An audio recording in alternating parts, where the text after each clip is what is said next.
Everyone's super hyped about all the big splashy spells from Wilds of Eldraine, but here are 10 budget cards you missed. I'm Mia, and I love when the shelves can hold more than 4 Shadow the Hedgehogs. I'm BZ, and I love going to Walmart to buy screws for those shelves, and that makes us the Nitpicking Nerds. If you'd like to support us, guess what? There's a Patreon. It's got exclusive content, it's got exclusive perks, and you can go support the channel directly while getting said perks. It's kind of a win-win. We're also sponsored by Cool Stuff Inc. If you use the code NERDS at checkout, you can save 5% on your entire order, saving you real people dollars. And Dragon Shield, they got the best sleeves in the multiverse. Good sleeves. We got an EU, we got a US link. Go click them, go buy the sleeves straight from the source, and support the channel at the same time for no extra money. There's also a Moxfield ad. You know what to do, but if you don't, guess where it is. And happy birthday to everyone whose birthday is today, followed by super special shout out, Joe Cherries, former Nitpicking Nerd, has created their own YouTube channel, Joe Cherries MTG. It's linked in the description, and you should definitely watch it. If not, what are you doing? Today we're going to be doing a pseudo budget bombs type deal. There are a bunch of awesome cards in Wilds of Eldraine, and here are 10 budget cards that you might have missed. First off is Solitary Sanctuary. It's 2 and a white for an enchantment that says, when it enters the battlefield, you can tap target creature an opponent controls and put a stun counter on it. Whenever you tap an untapped creature an opponent controls, put a +1/+1 counter on target creature you control. So this is really awesome, paired with a lot of cards that let you tap other people's creatures, so you can just kind of ice down the board and just make your creatures grow bigger and just chip in damage here and there just for an overall combat-based win. Yeah, I like that they're starting to support the, like, tap untapped creatures. There's a lot of stuff. I mean, I feel like back when, like, Gideon's Avenger came out, I was like, this seems pretty cool, but then they never really touched it. But now we've got a decent little arsenal. I like Rhoda, Geist Avenger. This is probably the one everybody thought of. You know, whenever opponent creatures become tapped, you get a counter on it, and then Timon partners with it, so you got like a blue-white tappers deck, and then he taps something every combat. I think that's probably the main deck this goes in, but I think there's a few other things this could go with, a few other strategies too. The card I've really liked, especially in the lower power, like budget brew type games, is Githzerai Monk. It taps all the creatures your opponents control and it has flash. So if you've got enough cards like this could just go in any deck. It taps them down end step, you remove all the blockers, and you just swing in for lethal or you swing in for a punch. I think Solitary Sanctuary might be to the point where you could start putting it into decks that aren't exactly Rhoda and Timon. Githzerai Monk is just a good stuff type card, and when you tap down, let's like if each opponent has like 8 creatures, that's 24 counters. Yeah, I think icing down the board just at instant speed if you have the map is really, really good, especially since you are getting the counters. Another thing that'll give counters is Elite Scale Guard. It'll bolster 2, and when the creatures with counters on them attack, you can tap target creature defending player controls. So you're going to tap their creatures, put stuff on, put counters on your stuff, and then attack with them, and then ice down their creatures again. That's like pretty nasty. Yeah, it like cascades into itself, because the first time you're like, all right, I got a few creatures with counters, attack you, tap your dudes, the creatures I attack with get through, and then I'll put counters on all my creatures that don't have counters, so that next time I attack, it's even worse for you, and then no one can block any of your stuff. I kind of like this. I'm looking, like, I'll be on the lookout for more, like, counters and tapping things, because there's some synergies going on here. Yeah, I think there's a lot more synergy now, considering beforehand there was just like tap target creature was just like a little defense thing or a draft thing more like. But in Commander, I'm happy that the synergy is getting more actual just support. Yeah, and there's a few other cards that I would play outside of the mono tappers deck. Glare of Subdual and Opposition. They say you tap an untapped creature you control, and you tap something an opponent controls. Probably a creature, which means that if you're going wide and you have tokens and stuff, you would just like this card. It kind of means that as long as you have extra bodies lying around, nobody can attack unless you want them to, which is pseudo, like, dominating. But while we're at it, let's put some counters on our creatures. I also love the fact that these can also tap artifacts, because in a pinch, if you need to tap someone's like Soul Ring or something, on upkeep, get them. That's definitely good, especially since you don't have to wait for Summoning Sickness. Yeah, and another card I play a lot is Giant Killer. It has an adventure, you can destroy a creature, and then it taps a creature, which is like the worst part of the card, but it's there, and we're going to do it. You can go find it with Ranger of Eos and all that stuff, and I just like cards that residually tap things while having other utility. That's where I'm thinking Solitary Sanctuary might be a card I'm looking into. Yeah, I definitely want to see this hide in one of our budget builds. Next is a card that I thought was terrible when I first looked at it, but now I'm not so sure. It's Werefox Bodyguard. 1 white for a 2/2 flash. When it enters the battlefield, exile up to 1 other target non-fox creature. That's a lot of stipulations. Until it leaves the battlefield. You can pay 1 white and sacrifice it to gain 2 life. I think Well, the first thing I thought of with this was Banisher Priest, which I hate. I think Banisher Priest and Oblivion Ring are basically terrible, and Fiend Hunter is the one I play when I can do other things like Respond to the Trigger, which is a unique instance of that card, and like combo with it. But the Banisher Priest, I look at it and I just go, but this is like got a few little extra knobs on it. I really like the fact that this comes in at instant speed, and you can target your own creature to fizzle some removal if someone's trying to swords it, and that's some really good protection, especially since you can sacrifice it later for 2 mana. Yeah, it doesn't. The flash really turns it into this extra thing of like I can save my own creature when you try to destroy it, and then great. Now you've fizzled your removal spell, and I have my commander just accessible. It's not even like, oh, I have to wait till this dies or I have to sacrifice it. It's got the ability right on there. He knows that you don't want him there. I think it's also really nice because it might deter people from attacking you, because if you flicker your own thing and you're waiting for like the mana to come back, if it's a full turn cycle, people might not attack you because that would just be saving you 2 mana in the long run. Yeah, I'm going to chump with this thing all day long. That's a pretty good point. You can also save your best creature from a board wipe. If they go, boom, Blasphemous Act, here we go, buddy. You go, all right, Werefox Bodyguard, save my commander or save my 8-drop. Now the Werefox Bodyguard dies to the removal spell, the board wipe, and then it just comes right back, and I get to be the first one to rebuild.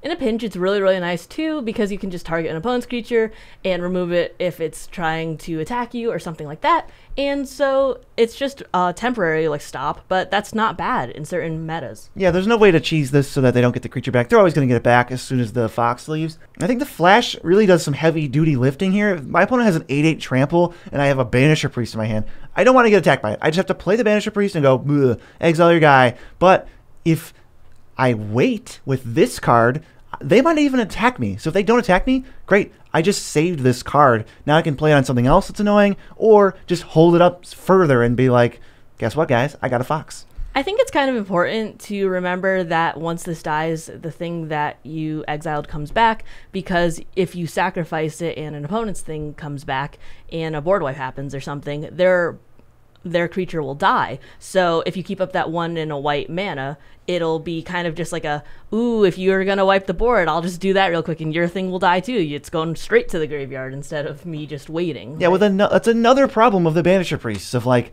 when they wipe the board, they just get their best thing back. But this time you can respond and say, nope, here's your thing back right now. And then it ties to the board wipe. The creature just goes, dude, what the heck?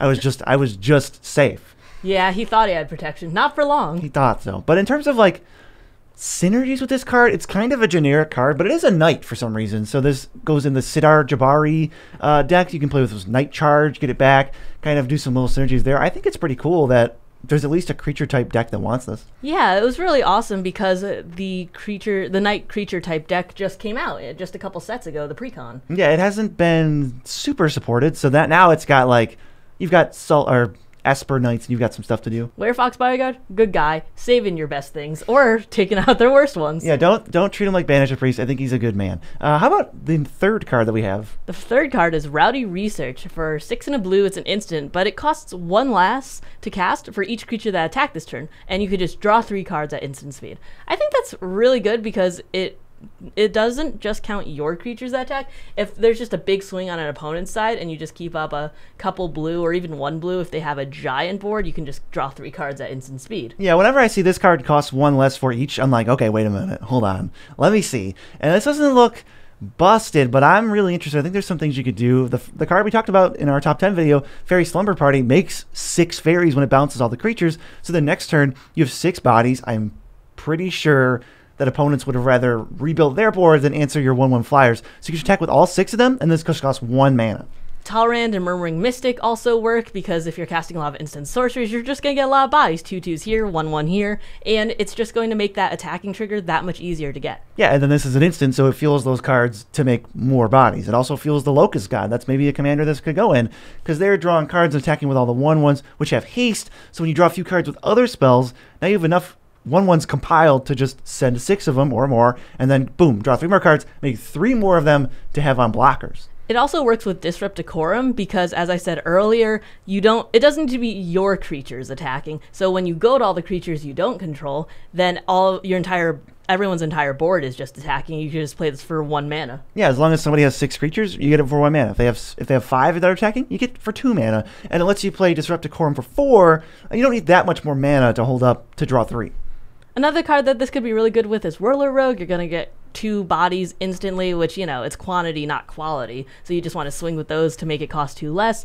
And you can also tap those 2 Thopters to make sure a target creature can't be blocked this turn, so you can actually chip in for damage. Yeah, I definitely think these 2 cards are friends. And Tempt with Vengeance makes X1/1s with haste. Other people can also do it, and if they do, then you do it again. So this not only will trigger the reduction easily for you, but if for some reason you don't attack, other people will, and then that triggers it still.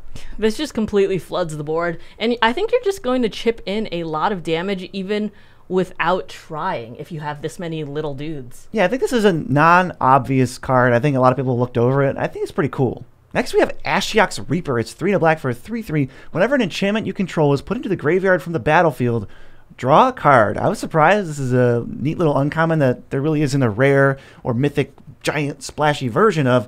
So I think this is probably going to see play in a lot of decks. And the first one I thought of, Ariat, the Charmed Apple. I mean, I'm pretty sure those are supposed to go together. She says whenever your auras are like on opponents of creatures, it's good for you. And then like at your end step, you care about having auras. And if auras are attached to creatures, the creatures are going to die, which means the auras are going to die, which means you're drawing cards. I'm happy there's a payoff for more of the disposable enchantments, not just the ones that sit on the board that like your Sithis decks would have and that sort. So any of the Impetus cards like Ghoulish Impetus are really good because they goad creatures that, so you put them on an opponent's creature, they have to swing into it, and when no one wants to take that damage and it dies, you're just going to draw a card. Yeah, and then with Ghoulish Impetus, it just comes right back, which is pretty sweet. That one can just keep triggering over and over.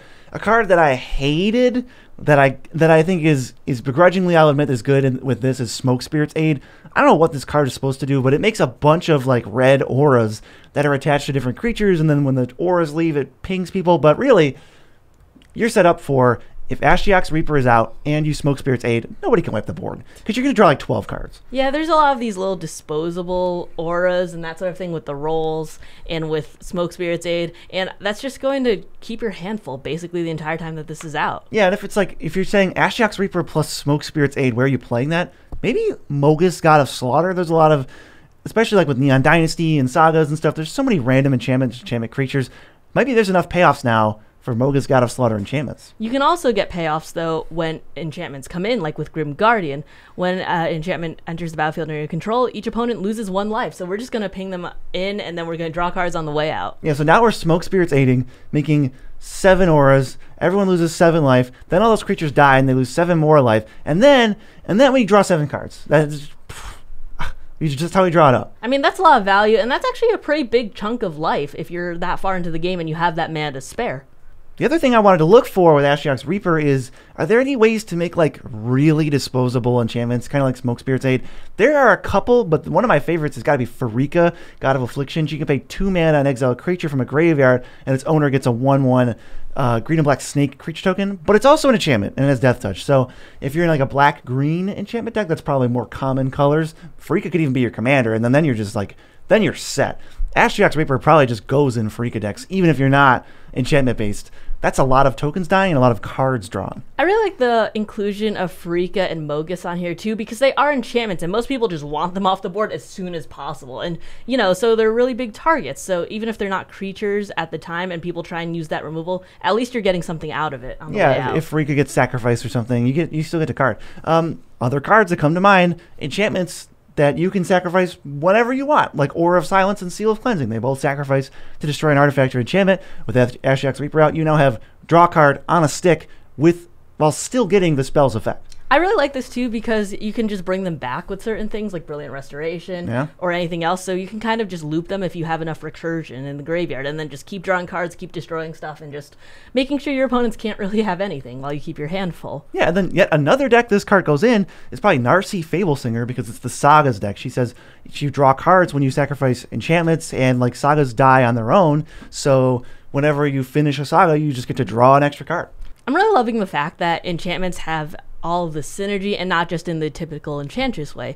Another way to sacrifice those enchantments, though, is actually back for seconds. 2 and a black sorcery, but it has bargain. You can sack the enchantments, artifacts, or tokens. You can return up to 2 creature cards from your graveyard to your hand, but if it was bargained, you can put one of those cards with mana value 4 or less onto the battlefield instead of putting in your hand. That is such a good rate. Yeah, this is its own separate entry, but it does work well with our previous entry. This card I looked at, I'm like, meh, whatever. But then I kept thinking about it. I think you brought it up earlier, and I was like, wait a minute. It's pretty good. So for 3, you can get a 4-drop back, so you're already up mana, but that card will be bad on itself. But it also just gives you another Raise Dead to go along with it. And we're talking budget here. These are budget cards. I think this is pretty sweet. The cards that come to my mind, I'm looking like, all right, well, what 4 drops can I get right away that make this really exciting? Well, Solemn Simulacrum is definitely one, because if Solemn Simulacrum is already in play, you can bargain it to get back 2 other things. You can't get back the creature you sacrificed with the bargain, but if Solemn's in play, it's the creature or the artifact to bargain to get 2 other things, and then once it's in your graveyard, if you cast this later, then you just get it back. Yeah, I think there's a lot of awesome creatures like Ramus Chupacabra to just, kill them immediately and then bring them back, just get the ETBs.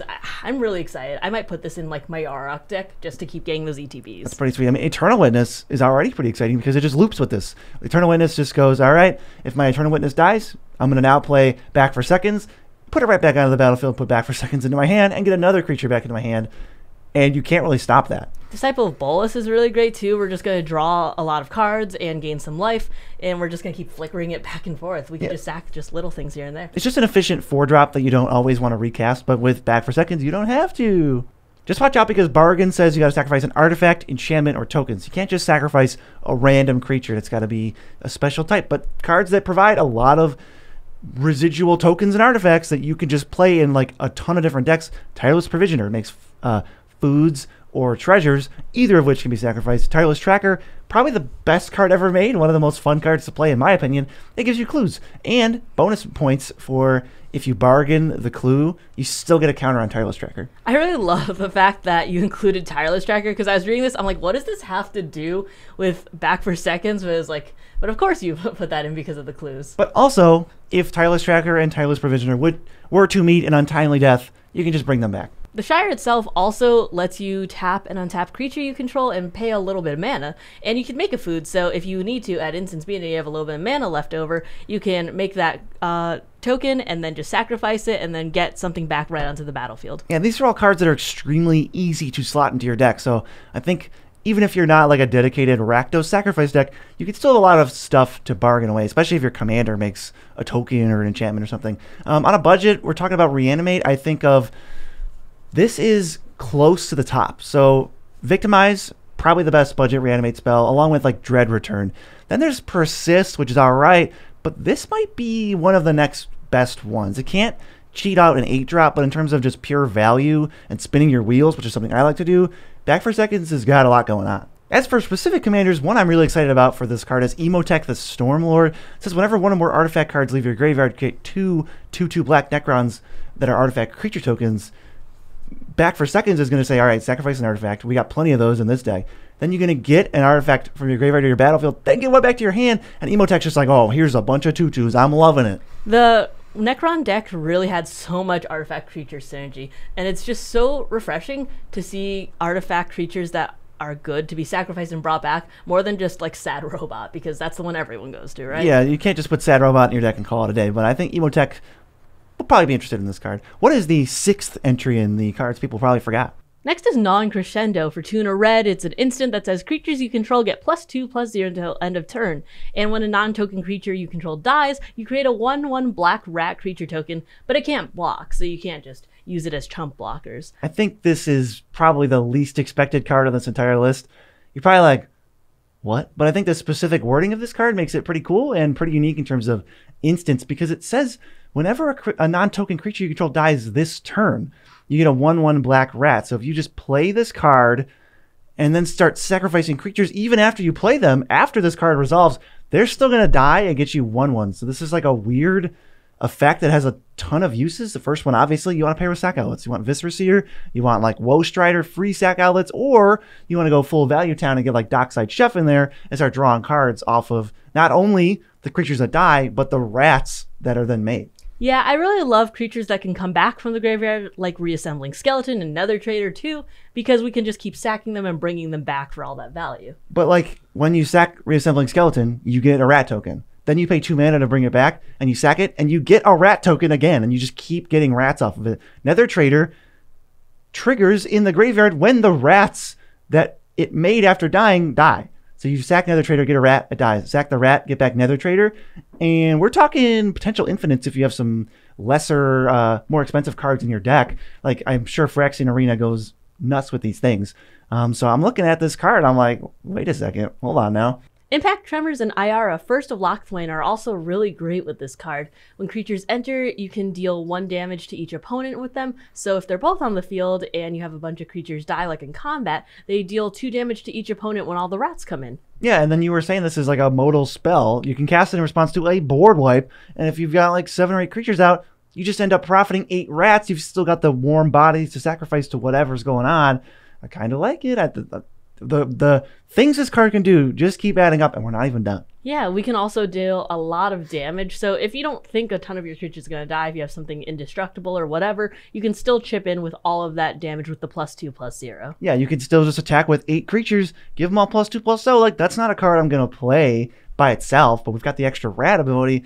It's still, when you put it in your deck, you can still deal damage with it. You don't have to play it second main phase. The commander I think of first with this, probably the red-black rat deck with Totentants. This is kind of the obvious choice. When your creatures die, you get rats, and then this kind of like doubles them up.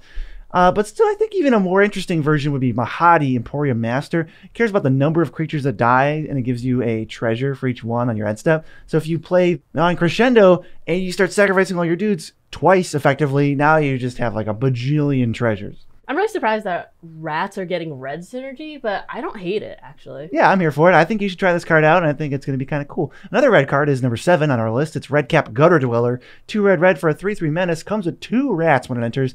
At the beginning of your upkeep, you can sacrifice another creature, and if you do, put a counter on this and exile the top card of your library. You may play that card this turn.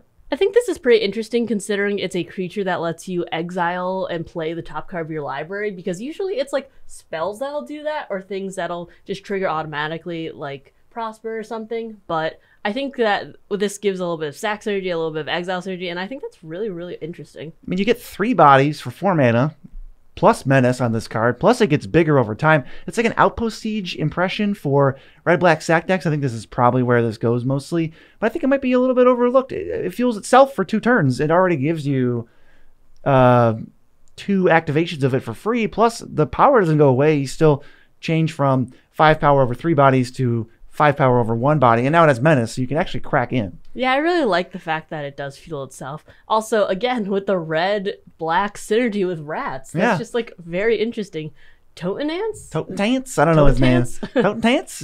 Sure, get this in your Totentants deck, obviously. But I think this is like just a huge improvement over Beetleback Chief. Beetleback Chief is just a 2 red for a 2/2, enters and makes 2/1/1 goblins. It's in 21,000 decks. And I know part of that is because of goblins, but there's no way to believe all of that is because of goblin synergies. Anywhere you're playing Beetleback Chief, this card is better outside of the goblin decks. Perforos is also a great deck to play this in because you just go to keep getting those pings. 3 bodies hitting the field. That's amazing. Yeah, you probably want Beetleback Chief and this rat guy in Perforos. So that's just like 18 damage. The Huntsman Redemption is a great one too. It's a saga with the first mode being you can create a 3/3 green beast creature token. The second, you can sack a creature. If you do, you go find a creature or basic land, reveal it, and then put it to your hand and shuffle. And the third mode is up to 2 target creatures each get +2 and +2 and gain trample until end of turn. I think this is pretty interesting considering it is a tutor on an enchantment, but you have to just wait to get there. But they're like, I think for the mana, it's not bad. It's a non-specific green creature tutor. Usually green creature tutors, the only ones you really have access to right now on budget are basically Fauna Shaman and Fierce Empath. Fauna Shaman's like, okay, discard a card, that's pretty good. Fierce Empath only finds 6 drops or higher. I don't think there's a ton of other great ones that are not super specific or hard to get going. This is just like, hey, you got a creature lying around? Well, I just gave you one. If you do, you probably do. Go find any creature and just put it in your hand. And the last mode is just gravy. I'm not even too worried about that. Yeah, I was going to say that it fuels itself, so it's just wait an extra turn and then get a free creature tutor. Like, that's pretty good. Oh, by the way, all of your stuff can, or two of your creatures can get some extra stats too. Not bad. Yeah, totally. The first thing I think of, Abzan, Narcy, Fablesinger, and a Nykthia, Hand of Erebos. They want this because it's an enchantment, because it's a saga. I think it's just good because it's a green creature tutor, but these decks might want it even more, because not only are they tutoring, this dies, goes to the graveyard, and you draw a card, and then they lose life, or you get it back as an enchantment thing, and you get the saga again, and it just kind of goes off. This card, I'm surprised it's like 50 cents. Wow, it's only 50? Yeah, all these cards on this list are under $1. Yeah, I knew that much, but I figured it would be at least a little higher, at least closer to $1. No one respects rares. They're all after the chase rares. They all want Beseech the Mirror and Moonshaker Cavalry. Meanwhile, we're in here in the trenches talking about the real interesting cards. I mean, we're $20 budget builders. Of course we are. Yeah, that's true. What else can this card do? Ondu's Spirit Dancer can copy it, so you can just keep getting those tutors and those tokens if you want to. Yeah, and then Weaver of Harmony copies triggers from enchantments, like, I don't know, the second mode, sack 2 creatures, you already have Weaver, maybe you don't want it anymore. Go get your best 2 creatures for like 1 mana. We are talking about these with a lot of enchantment payoffs cards, but I don't think this really needs to be played in enchantment decks specifically, considering it's just make a dude, get a tutor, and then just get some extra stats. That's pretty universally good. Like, if you're playing a green deck with creatures in it, I think you just play this card. It seems really good, especially on a budget. I'm going to be putting it in my budget, for example, Galta deck, because it makes a creature. Cool, that Galta likes that. Sack a creature, go find a creature. Galta loves that. Excellent. It's a pretty easy bar to clear.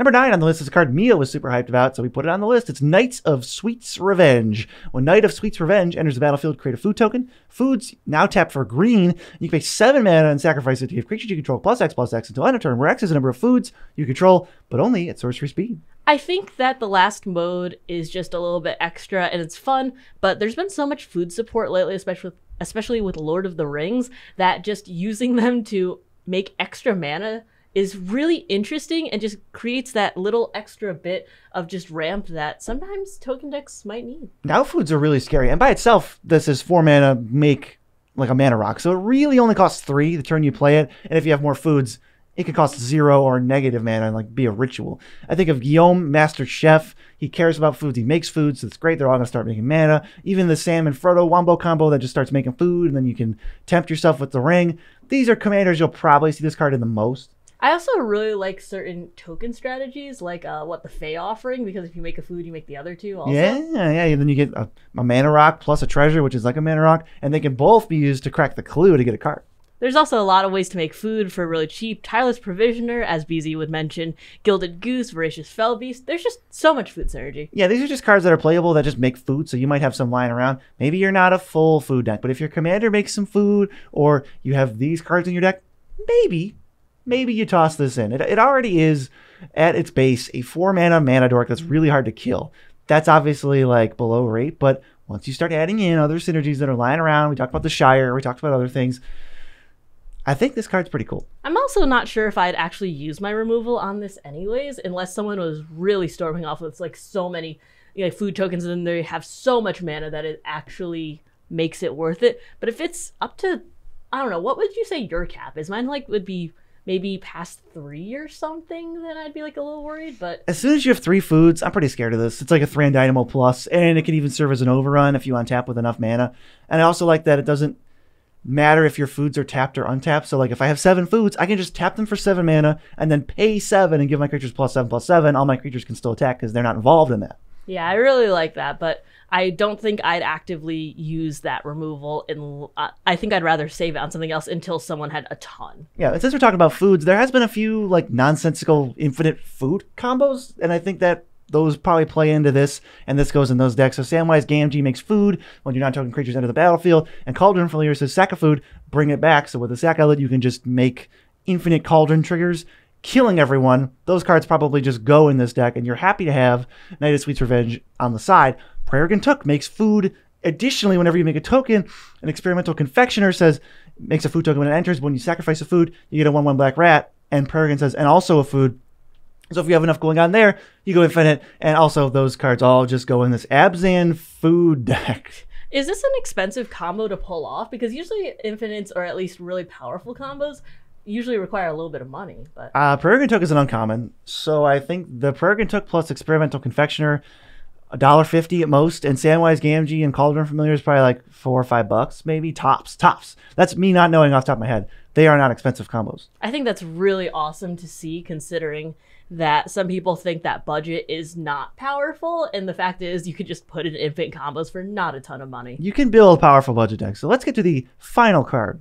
The final card is Up the Beanstalk, 1 in a green enchantment when it enters the battlefield, and whenever you cast a spell with mana value 5 or greater, draw a card. All of the big green stompy decks are going to love this. You're just going to get so much value, and I love the fact that it actually comes in and you just draw the card immediately. Worst case scenario, you cycle this for 2 every time, and then it just sits out, and it's going to draw you cards because you put it in your deck. I trust you to put it in a deck where it will draw cards.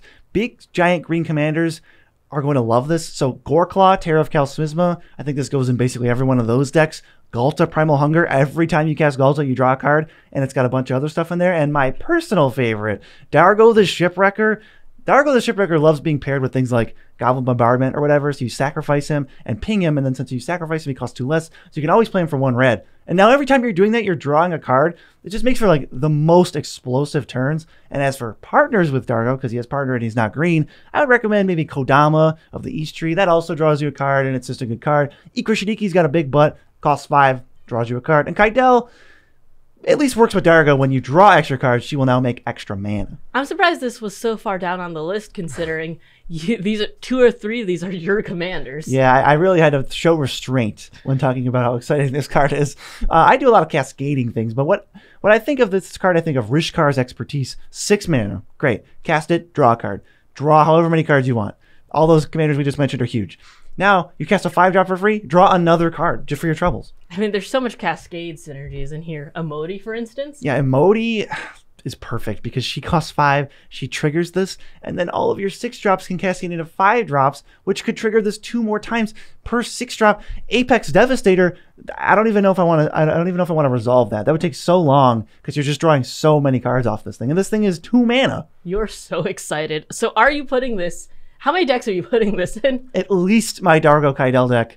Unrelated to the advice we gave, Kaidel and Dargo is actually just a good pairing for this card, but I happen to have a deck already that makes me kind of excited about it. Defiler of Vigor reduces the cost, so you can pay a 6-drop for 5 mana and draw a card, and it costs 5, and Primeval Protector only ever costs 1.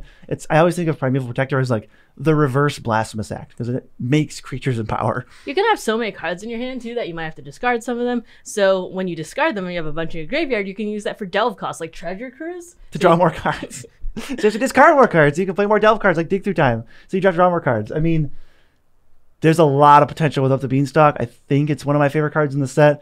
Super excited to try it out. Those are the top 10 budget cards, but if you're looking for non-budget cards, we actually made a video for a Wilds of Eldraine non-budget right about here. And the tip for today is to always screw in your shelves.